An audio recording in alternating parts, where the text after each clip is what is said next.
다니엘서에 보면 느부갓네살이 꿈을 꾸는데 그 사실을 모르게 됩니다. 그때 다니엘은 하나님의 지혜 가운데 한 신상이 서 있는 것, 금, 은, 동, 쇠로 되어 있고 진흙과 쇠로 되어 있는 마지막 부분까지 뜨인 돌이 와서 전혀 사람의 손이 닿지 않은 돌이 와서 그 신상을 부서뜨리는 것을 보여주십니다. 그리고 나서 얘기해 주신 게 뭐냐면 영원히 망하지 않을 영원히 설 나라를 너희에게 주기를 원한다. 영원히 설 나라, 즉 사라지지 않는 그 나라를 주시겠다고 말씀하시고 예비하신 것입니다. 근데 이 나라의 특징을 조금 더 뒤로 7장에 가보면 다니엘서는 어떻게 말하냐면 그분의 권세와 그분의 나라는 사라지지 않으며 무너지지 않을 것이다 라는 것입니다. 어떤 사람이 사라지지 않는 영원한 나라에 속하게 되냐면 주님의 권세를 진짜 믿는 사람, 주님의 나라를 진짜로 살아가는 사람, 그런 사람들의 시대가 올 것을 꿈꾼 겁니다. 어떤 일을 당할 때 주님의 능력을 마음으로 믿게 되어지는 것이죠. 그러면 두려움 없이 나아가는 겁니다. 이 시대에 우리말로 질러보는 거예요. 근데 무대뽀로 질러보는 것이 아니라 하나님 계시니까 질러보는 거예요. 하나님의 능력이 어떻게 역사하시는지, 어떻게 이루어지시는지. 여러분 오늘 지르시기를 주의 이름으로 축원합니다. 지른다는 게 뭡니까? 나는 뭔가 지금 붙잡고 있는 게 있다라는 거죠. 어떤 분이 그렇게 설명을 하더라고요.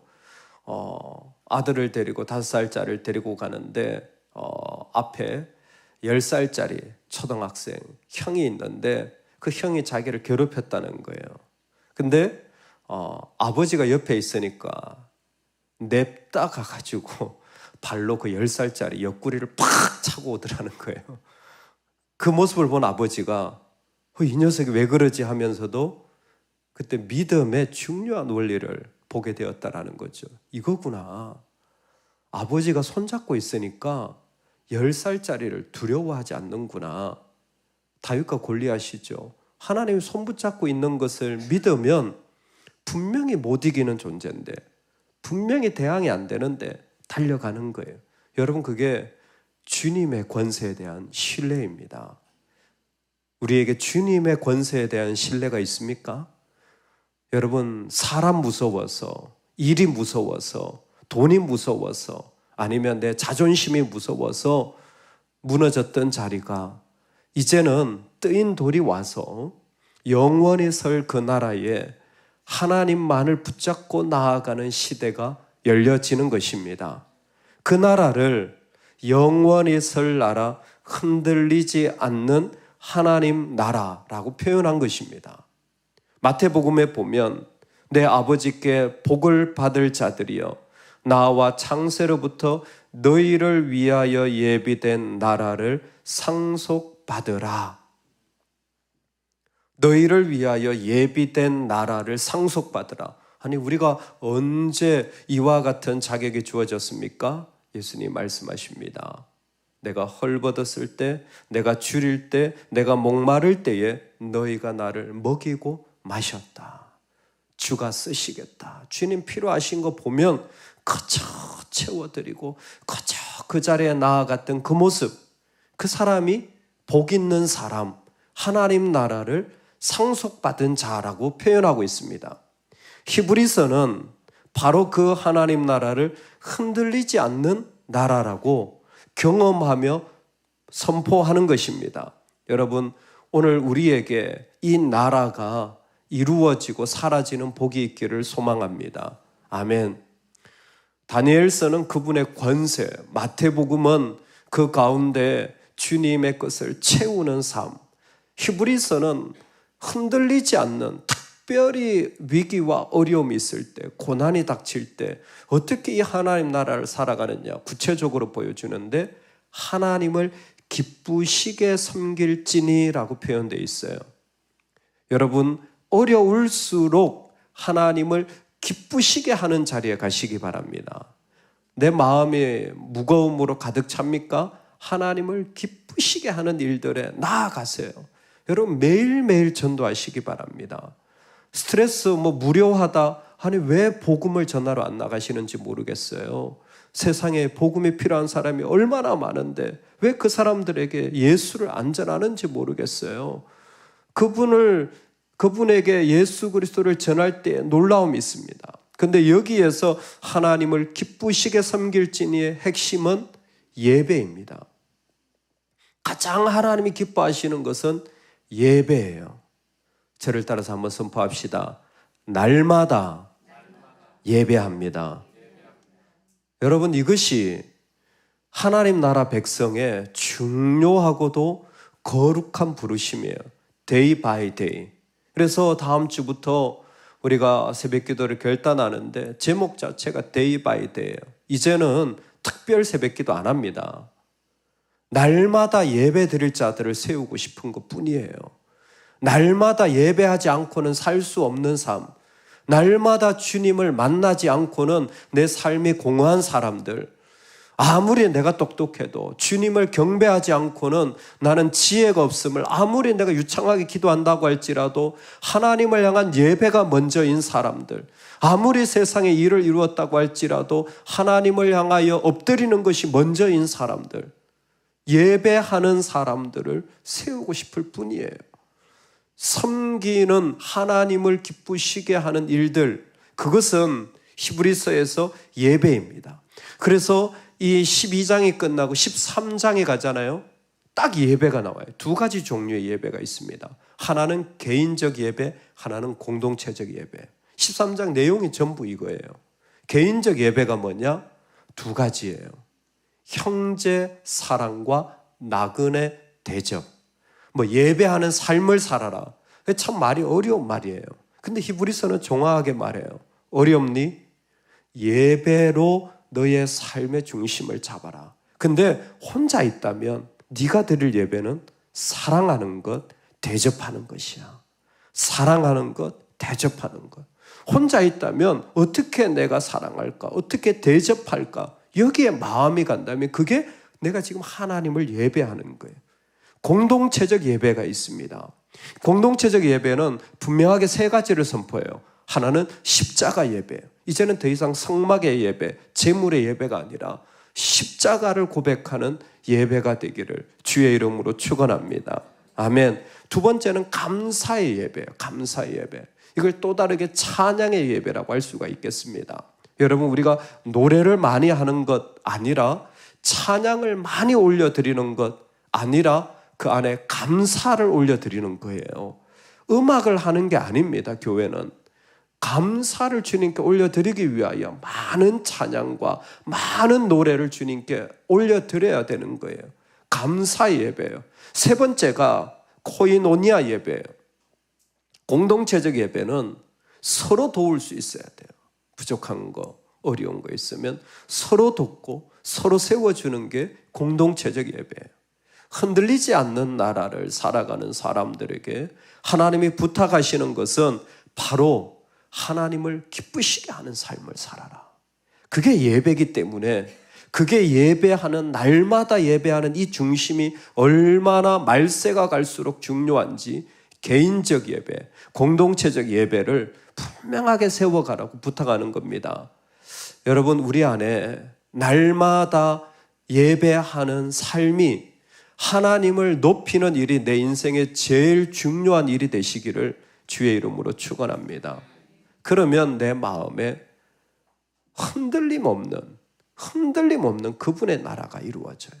흔들림 없는 그분의 나라가 세워집니다. 오늘 말씀에 정말 아름다운 것은 그러면 그 사람이 정말 예배하는 삶으로 나아간다면 하나님이 그 사람에게 주시는 축복이 있어요. 예배하는 자에게 주시는 축복이 있어요. 그게 뭐냐면 더욱더 하나님을 알아가는 겁니다. 여러분 예배하는 자만이 누리는 것이 더욱더 하나님을 알아가는 거예요. 주일 한 번의 예배, 하나님을 알아간 것이 예배한 모습이에요. 여러분, 내가 오늘 아침에 예배할 때에 내가 하나님을 더 알아가는 것이 예배자의 모습인 것입니다. 이것이 하나님을 알아갈 때 자기 우상에서 벗어날 수 있게 되어져요. 자기 염려와 자기 신앙에서 벗어날 수 있게 되어져요. 제가 무당을 보면서 놀라운 걸 하나 발견했어요. 무당은요, 손님이 오면요, 반말을 하더라고요. 손님이 오면 반말을 하더라고요. 나이도 어린 것이. 근데 가만히 보니까 반말을 하는 이유가 있어요. 왜 그럴까요? 자기 신이 고객보다 더 힘이 있고 높다라고 생각을 하기 때문에 그렇습니다. 여러분, 우리가 이 땅을 살아갈 때에 우리는 무당이 아니에요. 내가 높지 않아요. 내가 높지 않아요. 오히려 그 반대입니다. 하나님이 높으신 거예요. 하나님이 높으신 거예요. 할렐루야. 하나님을 더 알아갈수록 내가 높았던 생각들이 무너지고, 내가 가지고 있던 말들이 소멸되어지고, 내가 가지고 있던 모습들이 부서지는 거예요. 그래서 정말 하나님을 기쁘시게 하는 예배 가운데 하나님이 자신을 드러내시는데, 하나님은 소멸하는 불이시라. 하나님은 소멸하는 불이시라. 여러분, 이 표현이 어디에 나옵니까? 신명기 4장에 내 하나님은 소멸하는 불이시요 질투하시는 하나님이라. 똑같은 말이에요. 우리가 하나님께 온전한 충성, 온전한 마음이 드려질 수 있기를 소망합니다. 하나님은 우리에게 그렇게 하세요. 적어도 하나님은 우리에게 전심으로 자신의 가장 귀한 것으로 온 마음을 다하여 우리를 사랑하세요. 하나님은 적어도 우리를 대하실 때 대충 대하시거나 쉽게 생각한 적이 한 번도 없으십니다. 하나님은 우리를 대하실 때 온 우주를 포기하고라도 우리를 사랑하고 건져내기를 원하시는 그 하나님의 모습이 우리에게 있어요. 그래서 하나님이 기대하시는 것도 똑같은 겁니다. 너도 하나님을 대할 때 온전한 마음으로 하나님을 대하면 좋겠다. 다른 어떤 것이 아니라 그 가운데 온전한 신뢰와 충성, 그 마음만으로 하나님께 드려지는 은혜. 할렐루야. 여러분, 우리 안에 모든 마음들은 다 태워지고 하나님을 향한 마음들만 드려지는 모습, 그 하나님을 알게 된 거예요. 그러니까 그런 모습으로 더 주님 앞에 나아가는 겁니다. 주님이 나에게 얼마나 귀한 것과 사랑하는 그 마음을 주셨는지를 분명히 알게 되어지는 것이죠. 깜짝 놀랐어요. 하나님은 어떤 하나님이신지를 하박국을 통해서 말씀하시는데, 이사야에서도 나왔던 그 말씀이 계속해서 반복되는 거예요. 여러분, 우상의 특징 아세요? 우상은요, 성경이 계속 이렇게 얘기해요. 말 못하는 우상이라. 왜냐하면 우상은 입이 있어도 말을 못하잖아요. 눈이 있어도 보지 못하잖아요. 코가 있어도 냄새를, 그냥 조각이니까. 근데 그 이면에 또 다른 말씀이 있어요. 왜 말 못하는 우상이냐? 하나님은 말씀하시는 분이세요. 하나님 말씀하시는 분이세요. 이 세상에 유일하게 말씀하시는 신이 하나님이세요.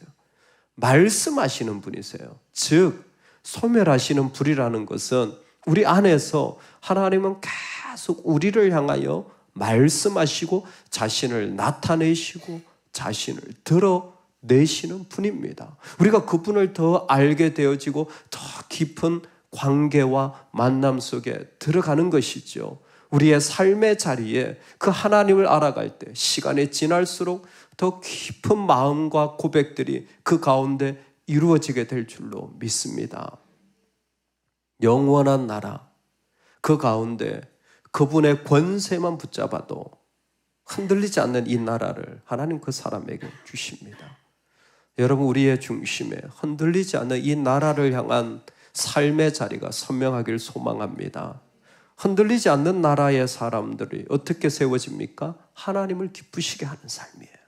하나님 기쁘시게 하는 그 자리, 무엇보다 날마다 예배하며 그 하나님과 만나고 그 하나님과의 관계 속에서 세워지는 하나님이 먼저인 인생의 자리에서 하나님은 자신을 드러내시는데, 개인적 예배, 공동체적 예배를 통하여 사랑과 나눔, 그리고 우리가 해야 될 십자가의 예배, 감사의 예배, 코이노니아의 이 교제의 예배를 하나님께 올려드리는 겁니다. 이 일들이 더욱더 우리에게 세워지고 풍성해지기를 원합니다. 그때 하나님은 자신을 드러내셔서 소멸하는 불로 자신의 모든 것을 내어주시는 그 하나님을 알게 되어지고 더 알게 되어져서 오늘 내가 만난 하나님, 또 내 가운데 역사하실 그 하나님 앞에 내 마음의 신뢰를 가지고 걸어가는 것이 우리 인생의 축복입니다. 어려움이 있고 고난이 있는 것 속에 하나님은 우리에게 흔들리지 않는 나라를 분명히 주셨습니다. 이 나라가 우리의 나라, 우리가 누리는 나라 되기를 주의 이름으로 축원합니다. 아멘, 아멘. 우리 같이 한번 기도할 때, 하나님, 날마다 하나님을 먼저 섬기는 인생 되게 하여 주세요. 이 한 가지를 먼저 붙잡고 기도하면 좋겠습니다.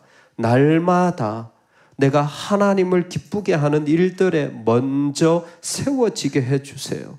이 세상에 어떤 일들에 쓰임받고 끌려가기 전에 하나님을 먼저 기쁘시게 하는 이 일들이 내 삶에 세워지는 우리 교회, 우리 자녀들 되게 하나님 축복하여 주시옵소서. 우리 두 손을 모으고 하나님 앞에 이 제목으로 기도하며 나아가겠습니다.